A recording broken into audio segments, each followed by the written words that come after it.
चलो। जय कारा माता रानी का बोल सांचे दरबार की जय। तो द्वादश अध्याय में आपने देवी चरित्र के महात्म्य सुना था। 8वें दिन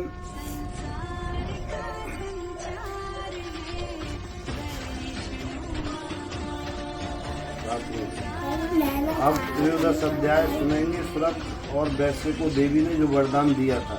जय कारा माता रानी का बोल माता की जय। सुरत और वैश्य को देवी का वरदान देना।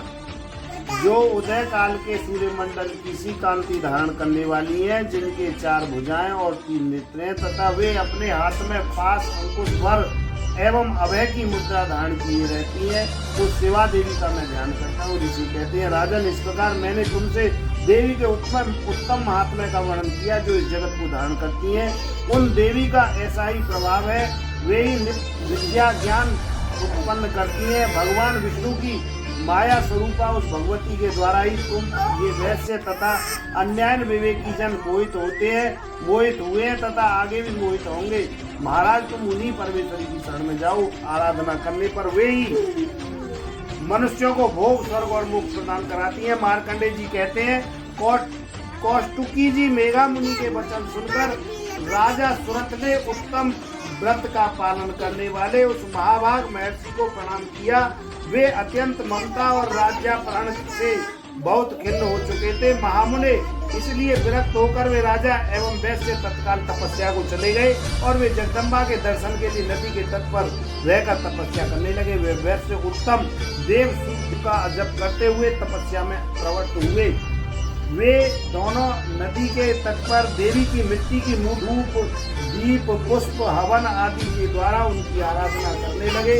उन्होंने पहले तो आहार को धीरे धीरे कम किया, फिर बिल्कुल निराहार रहकर देवी में ही मन लगाकर एकाग्रता पूर्वक उनका चिंतन आरंभ किया। वे दोनों अपने शरीर के रक्त से प्रोक्षित बलि देते हुए लगातार 3 वर्ष तक संयम पूर्वक आराधना करते रहे। इस प्रकार प्रसन्न होकर जगत को धारण करने वाली चंडिका देवी ने प्रत्यक्ष दर्शन देकर कहा। देवी बोली, राजन तथा अपने कुल को आनंदित करने वाले वैश्य, तुम लोग जिस वस्तु की अभिलाषा रखते हो वह मुझसे मांगो, मैं संतुष्ट हूँ, अतः तुम्हें मैं सब कुछ दूंगी। मार्कंडेय जी कहते हैं, तब राजा ने दूसरे जन्म में नष्ट होने वाला राज्य मांगा तथा इस जन्म में भी शत्रुओं की सेना को बलपूर्वक नष्ट करके पुनः अपना राज्य प्राप्त कर लेने का वरदान मांगा।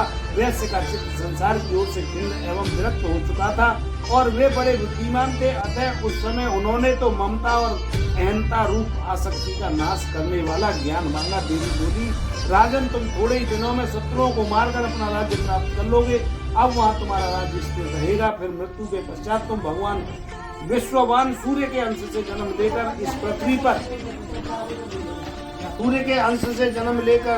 पृथ्वी पर सावर्ण की मुनि मनु के नाम से विख्यात हो गए। वैश्यवर तुमने भी जिस वर को मुझसे प्राप्त करने की इच्छा की है उसे देती हूँ, तुम्हें मोक्ष के लिए ज्ञान प्राप्त होगा। मार्कंडेय जी कहते हैं, इस प्रकार उन दोनों को मनोवांछित वरदान देकर तथा उनके द्वारा भक्ति पूर्वक अपनी स्तुति सुनकर देवी अंबिका तत्काल अंतर ध्यान हो गई। इस प्रकार देवी से वरदान पाकर क्षत्रियों में श्रेष्ठ सुरत सूर्य से जन्म ले सावण की नामक मनु होंगे।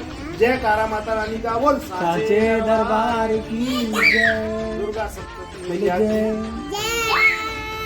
माता के चरणों में यही विश्राम दिलाते हैं। इनको जो भी गलती हो उसे क्षमा करें। जयकारा माता रानी का बोल सांचे दरबार की जय। बोल वाली मैया तेरी सदा ही जय।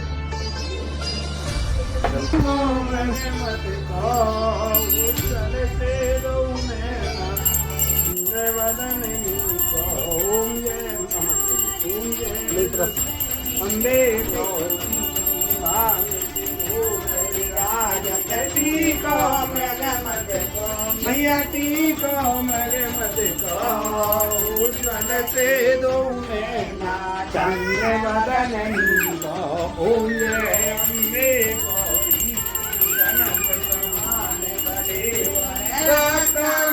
राज मैया राज